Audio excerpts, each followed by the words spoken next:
Dobar dan, dragi slušatelji i slušateljice, dobrodošli u emisiju Showbiz News. Mija Dimšić, jedna od najistaknutijih mladih zvijezda na hrvatskoj glazbenoj sceni, ponovno nas je oduševila svojim nevjerojatnim talentom. Ovog puta Mija je zajedno sa svojim suradnicama predstavila novu pjesmu U tvojim rukama na festivalu Melodijama Jadrana i svojom interpretacijom osvojila srca publike. U ovom intervjuu Mija će nam otkriti više o kreativnom procesu stvaranja pjesme, iskustvu s festivala te planovima za budućnost. Mija, je se čujemo? Čujemo se, veliki pozdrav. Evo, ako mi možeš odmah reći nešto više o pjesmi U tvojim rukama i kako je baš nastala ideja za nju. Pa evo, pjesma U tvojim rukama postoji negdje recimo od 11. mjeseca, rađena je sa mojim suradnicima koji su uvijek autorski tu uz mene, to su uvijek Slavdintar i Damir Bačić. Zapravo imamo recimo spisateljski odnos na daljinu, tako reći, jer smo Damir i ja u Hrvatskoj, a Vjeko već dugi niz godina živi u Filadelfiji, u SAD-u, tako da vrlo često to bude preko maila, preko Skype poziva, dogovaranje, prepravljanje ideja, slanje vamo tamo, ali na kraju nastane uvijek pjesma s kojom smo nekako svi zadovoljni i drago mi je što je baš ova pjesma bila na festivalu Melodije Jadrana. Koja je bila tvoja uloga u stvaranju pjesme? Jesi se više fokusirala na tekst, melodiju ili oboje? Pa rekla bi na oboje pomalo, uvijek je kreativan proces drugačiji. Nekad radim sve sama, nekad samo napravim tekst, nekad njih dvojica sve naprave, tako da uvijek nekako se pokušamo izabrati najbolje od svih ideja koje nam dođu, ali bude tu puno suradnje, tako da je teško na kraju dana reći ko je točno što napravio, ali rekla bi da jednako volim stvarati glazbu i tekst i mislim da je najlakše zapravo ako radiš jedno i drugo, da prilagodiš to i da bude neka sinergija. Evo, reci mi kako ste vi kao tim odlučili da će baš ta pjesma biti predstavljena na festivalu?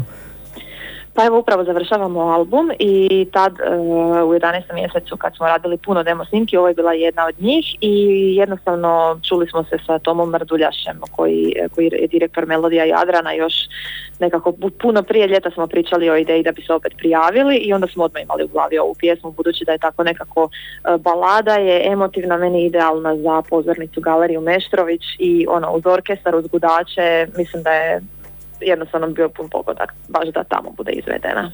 Evo, kako je prošla nastup na festivalu? Koje su bile prve reakcije publike i da li je bilo nekakvih kritika? Pa nisam dobila neke negativne kritike za sad. Publika je bila jako dobro raspoložena, stvarno su bili puni podrške i uživali su i meni je nekako uvijek na tim festivalima najdraže što budeš s kolegama, što vidiš ljude koji nisi 100 godina, razmjenjuju se ideje, glazba i mislim da je to najljepši dio svega toga. Kad si stala na onu pozornicu, kako si se osjećala? Pa počašćeno definitivno, to je stvarno prekrasna pozornica, prekrasan ambijent i mislim da nije mala stvar uopće biti na tom spisku imena koja su nastupila na festivalu i evo, nadam se da to nikad neću uzimati zdravo za gotovo. Je li ima nešto da ti je najviše ostalo u sjećanju što se tiče festivala?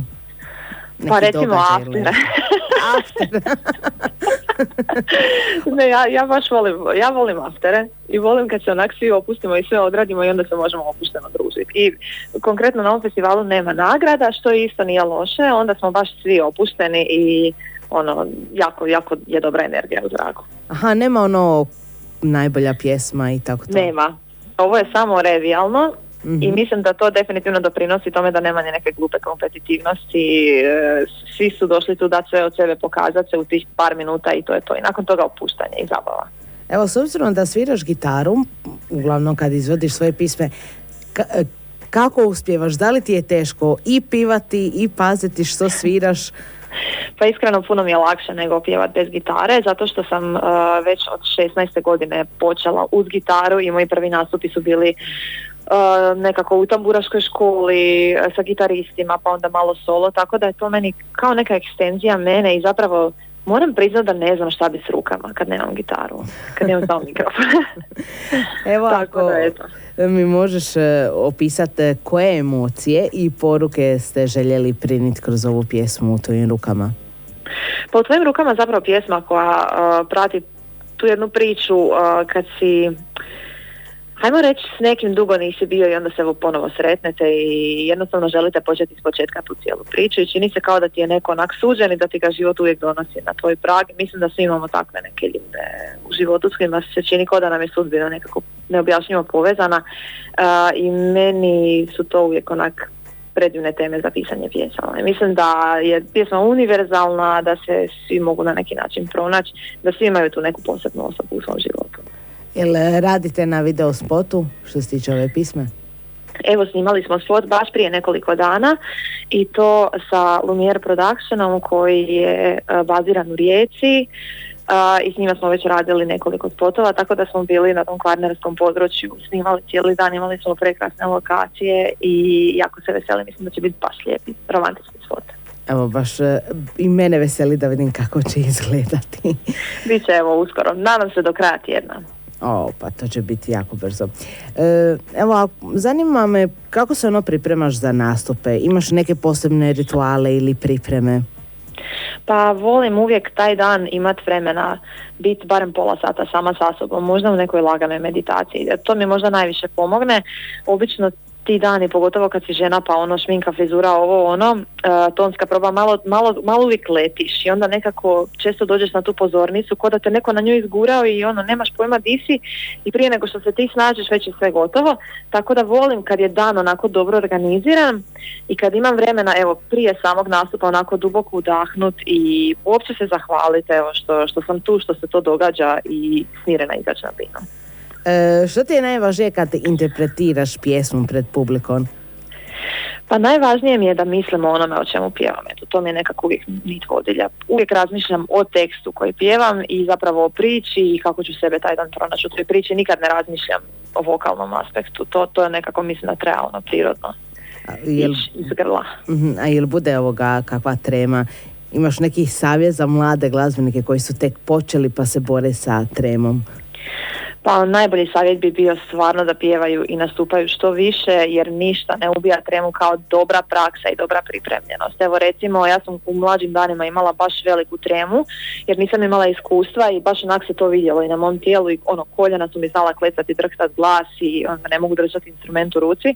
Ali zapravo sam to iskorijenila sa kad sam angažirala, zapravo kad sam puno sati bila, ne znam, ili u kafiću sviraš 4 sata akustik ili na nekakvim eventima i slično, zapravo tu se brusi zanat i mislim da samo treba provesti što više vremena na pozornici, da se totalno s njom upoznaš, a nije loše ni ono što kažu vizualizirate u svoj nastup i pobrinuti se da dobro znaš, da si dobro pripremljen i onda sve nekako ide.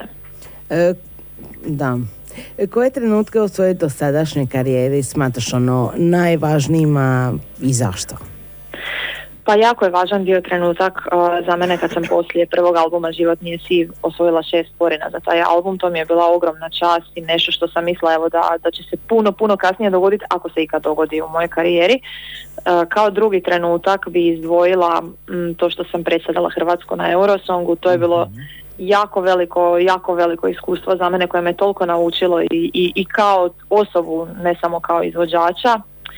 Onda ono što bi možda još izdvojila, što možda nije neka tako velika stvar u glazbenom smislu, ali meni jako draga što sam napisala knjigu Cesta do sna 2020. kad je bila korona. Evo, to je na primjer bilo jedno prekrasno iskustvo koje bi baš htjela ponoviti.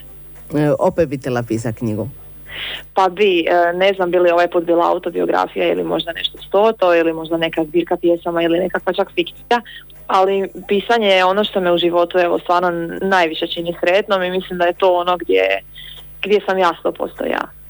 Evo, baš sam malo njuškala pa sam vidjela na internetu da čak u knjizi od glazbenog u 4. razredu je tvoja pisma Život nije tako siv. Pa mislim, kad sve to tako čuješ i kad vidiš, pretpostavljam da se preponosna na sebe. A tekst je, ajmo reći, na početku.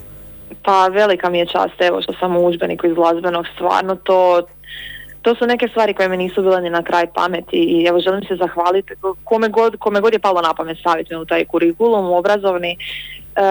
Mislim da sam puno sam se trudila, puno sam radila, ali sam imala i puno sreće, definitivno. Jednostavno sve se zvijezda moraju posložiti i presretna sam jer sam se time htjela baviti od malena i nikad to ne smijem uzimati zdravo za gotovo. To se baš svako jutro trebam sjetiti da je sve dobro i mislim ovaj posao ima puno uspona i padova bez daljnjega, nikad nije sve sjajno i dobro i nikad ti možeš puno planirati, ali neće nužno biti tako, kao i u svakom poslu na kraju krajeva, ali ako se svako jutro sjetiš da to voliš i da to živiš, onda ti ništa nije teško i nekako uvijek ćeš sve izdržati. To da, definitivno. Kako vidiš svoju karijeru u narednim godinama? Imaš li neke specifične ciljeve koje baš želiš postići? Ako je, na primjer, još nisi.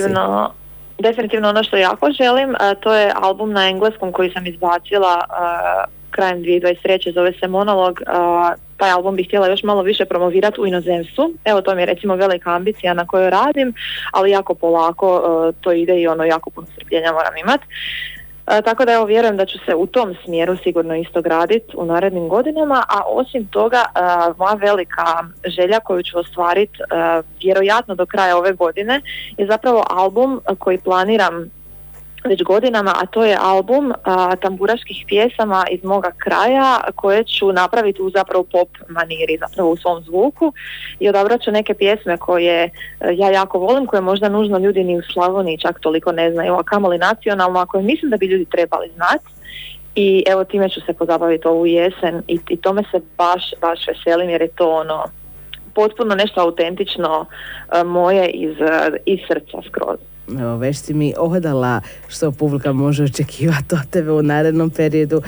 Imaš li planove za nove pjesme ili koncerte? Evo, rekla si da radite na albumu, da ga završavate.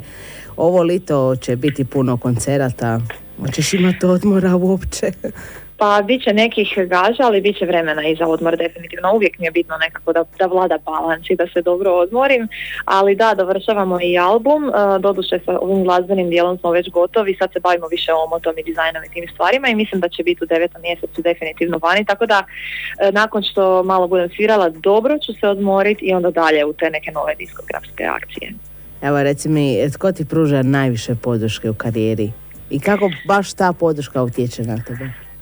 Pa definitivno roditelji i sestra su nekako uvijek najveći stup oslonac i mislim oni od malena mene slušaju kako pjevam po kući i znali su da je to i da to jako želim. Onda moj menadžer Damir koji je ujedno i koautor većine pjesama, koji je baš uvijek tu u svemu, zapravo moglo bi se reći da je to i njegova karijera jednako kao i moja, jer smo počeli zajedno od nule i u svemu se gradili zajedno i evo nadam se da ćemo tako i nastaviti. I evo, zanima me kako balansiraš između onih profesionalnih obaveza i privatnog života? Što ti pomaže da održiš neku ravnotežu? Pa definitivno to što sam jako društvena osoba i što su uvijek oko mene ljudi koje volim i što su to prijateljstva koja su jako duga uglavnom i stabilna i većina su tu zapravo i prije glazbene karijere i mislim da mi to puno znači da nekako da ostanem ja i da se sjetim na kraju dana koliko god da ja to volim, to i dalje samo posao. A postoji moj život koji je najvažniji i moje nekako mentalno zdravlje i ja koja sam najvažnija. Točno.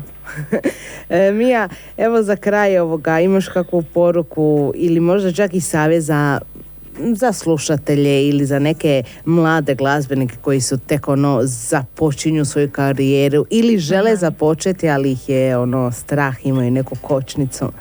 Mislim, ja danas razumijem zašto bi ljude bilo strah, zato što živimo stvarno u vremenu tih društvenih mreža koje koliko god da su dobre i daju puno toga, mislim da su i jako toksične.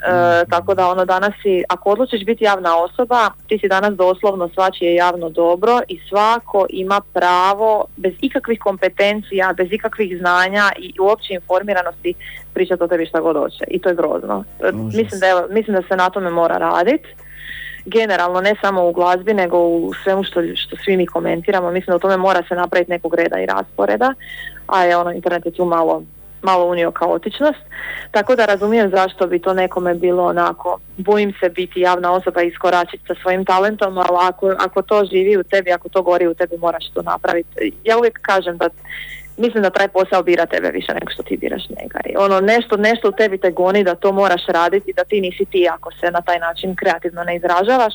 Tako da bi moj savjet bio samo hrabro, biti ono što jesi, nema veze šta je trenutno u trendu, ti radi ono što ti misliš da tebi funkcionira i ono što je najvažnije, treba jako biti uporan i puno raditi to definitivno. Nikad ne odustajati, jer nikad ne znaš ono gdje će kapnut ta tvoja neka sreća, kad će te čut prava osoba, kad će se zvijezde posložiti, što znači da moraš puno ono svirat gdje god možeš, pokazivati ljudima svoje pjesme, slati mailove na svim mogućim kanalima koji ti padnu na pamet.